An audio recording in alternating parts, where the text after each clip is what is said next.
All right, ladies and gentlemen, welcome to this new and amazing episode of the Reality Kenya. It's a new week, a new moment, of course, to discuss the situation and the occurrences in our republic concerning the state of the nation with our usual guest from the learned corner, the Deputy Party Leader of Safina Party, Honorable Wakili Willis Otieno. Piki Ponki. Pakamelo Disco. How are you? I'm fine. You're good. You're looking fresh, man. You're looking fresh. Today was court day. Oh, today, by the way. It's court day. When it's court day, we turn up. Now we become serious learned friends. Yes. Not the ones that some Kenyans think is their age mates. They play around with on social media. But I like how Team Piki Ponki deals with them. Yes. You bring your nonsense to our wall. They crush you. Taba! The team is active. Thank you very much, Team Piki Ponki. Yeah. Those two geggers, those who misled miscreants from Kenya Kwanza, who come to try to disturb our message, you deal with them well, and I love it. Thank you very much. We must make sure that the conversation is about changing this country. Yes. And if they think that Kenya Kwanza is doing good, so they stay there. They leave us alone. Yeah. We are the majority of Kenyans. We are the ones who are living this economy. If then they are stealing the money from Kenyans and enjoying, so they stay there. Why do they come to our wall? They should not Why follow do they come us. to our conversation? They should not even follow us. Yes. They should stay on their own and follow each other. That's it. We don't follow them. Yes. So why should they follow us? They also As we are with Kenyans who are saying this country deserves better. Yeah. And what Kenya Kwanza is serving us is not what we need as a country.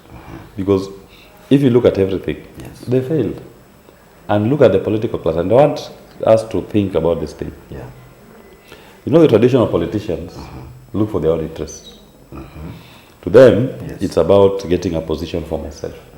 Look even at this Gachagua impeachment. Yes. It's just about politicians on the top trying to rearrange the sitting room, rearrange the seats so that somebody can get accommodated here, can be somewhere. If Kindiki moves, Ichungwa wants to become CS Interior, Ichungwa moves, somebody wants to be majority leader. So it's about them organizing themselves. Okay. But it's not about the people of Kenya. Yes. I believe, and I genuinely believe, that the conversation that we should be having is about the best interest. Yeah. And this is a right time for us to draw a clear distinction between us and them. Yes. Them is about themselves. It's about their interests. As we believe, it should be the people's interests. Anything that you're doing, any engagement with government, any policy consideration by government, it should be about the best interest of Kenya. Look at now Adani. Yes. When you talk about the best interest principle, if an administration is about the best interest of the people, you'll ask yourself, okay, we need to improve our airports. What are the funding models that we have? Number one, you can do open tender, invite international tender.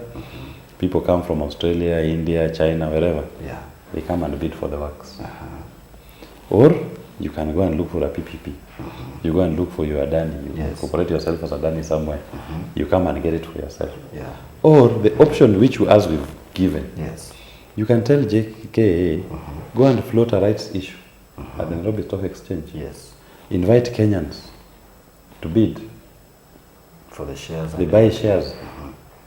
Once their contribution, even if you bring 5,000, 10,000, 20,000, 1 million as a Kenyan, you will collect the 100 million that you need. You'll build it at you'll use it to improve the facilities at JKI. Then these Kenyans who have bought shares become owners. You know, during Kibaki's time, the Nairobi Stock Exchange was very robust. A country that wants to develop with its people, the development starts at its stock exchange. Have you seen Ruto or his government going anywhere near the Nairobi Stock Exchange? They don't go there. Because that should be a meeting point for us to have a national chama, so to speak. You bring a company here, we see its prospectus, it looks good. We buy shares, and we own those shares. The company will be there. JKI will forever be here. JKI is not going anywhere. I'll buy shares and I say this is my investment for retirement. I'll buy it as an inheritance for my grandchildren. A child, a young person who is in university, can buy shares worth even 5,000. That will make sense to him in 20, 30 years' time, when the value of the shares go up. It is owned by locals. So in my view, the best interest will have been give the Kenyan people an opportunity to own some of these crown jewels. They did sign the Adani deal with the Ketraco. 95 billion. You want to tell me, us as Kenyans, we could not raise 95 billion through the Nairobi Stock Exchange? Or you even do for us what is called an energy bond. You issue a bond, people to buy. We want to raise 95 billion to improve some facilities, substations. Yes. Kenyans buy. Collectively, we can raise 95 billion. Yeah. And we become the owners. We are bondholders, we are investors. Because it's going nowhere. It's here, and it's our money that will finance it. Yes. I mean, Ketraco is ours. So let's see ours making sense to us. Otherwise, when will Kenyans ever own these things? KenGen is a very good example. Yes. KenGen has made profits since its IPO issue, way back in 2006, 2007. Yes. It's made profits. Yeah. Kenyans went to the Nairobi Stock Exchange. They floated their shares. People bought. For KenGen. For KenGen. Oh. Yes, when I was in university, I bought shares of KenGen, worth 20,000. Yes. I have them to date. That is value for money. You're giving people an opportunity to own, even if they're paying me dividends of only 2,000. Yeah. But it is mine. The day I sell my shares, I'll recoup my capital. True. And I've been earning the 2,000, 3,000 that they intermittently send when they make declared profits and dividends. So that should be the mindset. What is in the best interest of the people? If the people are unable to, maybe we are able to contribute over 95 billion, we are able to contribute 60. Then you sell to Adani the extra, 15 billion. Not the full amount. You give our people an opportunity to be the first owners. Yeah. If it's a question of you want to hand it over to the private sector. Okay? Or you can also equally say you are doing just a project finance. Yes. They are just financing the project. Yeah, like any other. A tender, and the asset remains with the people. Yes. But Kenya Kwanza, the problem with them, you'll find somewhere they are the Adanis, they are the foreigners. They want it for themselves, not for the people. Yes. So when you tell them what I'm telling them, this is very bad to business. Because I'm telling them, don't empower yourself, don't empower an individual, empower a mass. The people. Let the people own this thing. Let us be going to the Nairobi Stock Exchange. And that is where capital is collected. Yeah. We meet there. We'll raise money and buy shares in these companies, in pumping capital. Our Kenyans in diaspora will want to send money and invest in the country. They can buy those shares, float it. Yes. Even if one Kenyan cannot raise 95 billion, but I'm sure 10,000 Kenyans or even 5,000 can raise it. You just give them a platform at the NSE.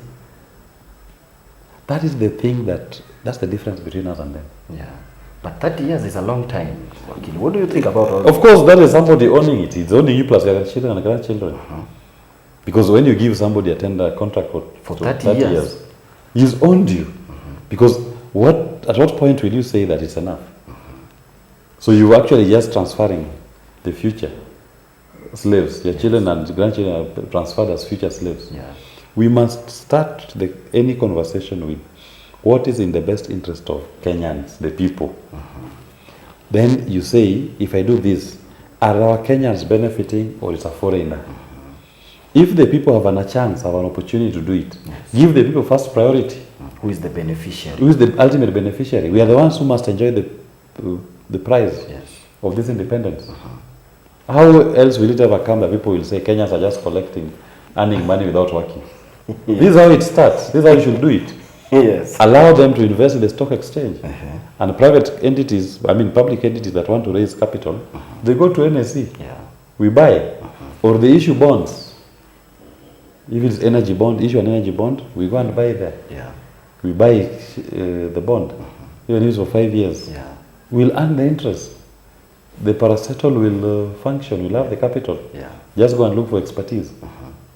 That is what, in our view, is the difference between us and them. For them, when they see Ketraco, they see the airport, how can I own it for myself? How can I turn around and own it? So let me go and come back as an Indian. So you go look for an Indian partner. You'll find there's a Kenyan there who owns a percentage. For the purpose of the Adani company, purposes of this particular project. Adani just becomes a front. But at the rear is a Kenyan. He wants it for himself. Of what need? Yeah. We must change the psychology of governance. Yeah. You should only be driven by the people's interest. What is in the best interest of our people? How many of our people can benefit if I do it this way? Yeah. But the Tugeges who come, the Kenya Kwanza minions who come to my wall, this is beyond their pay grade. They will not think. Then they are very comfortable with the 530 they are given to come and shout on my wall. Continue shouting. Team Piki Piki Ponki will deal with it. Talk to Team Piki Piki. Team Piki Piki Ponki. Yes. The time is coming. And we have to change the conversation.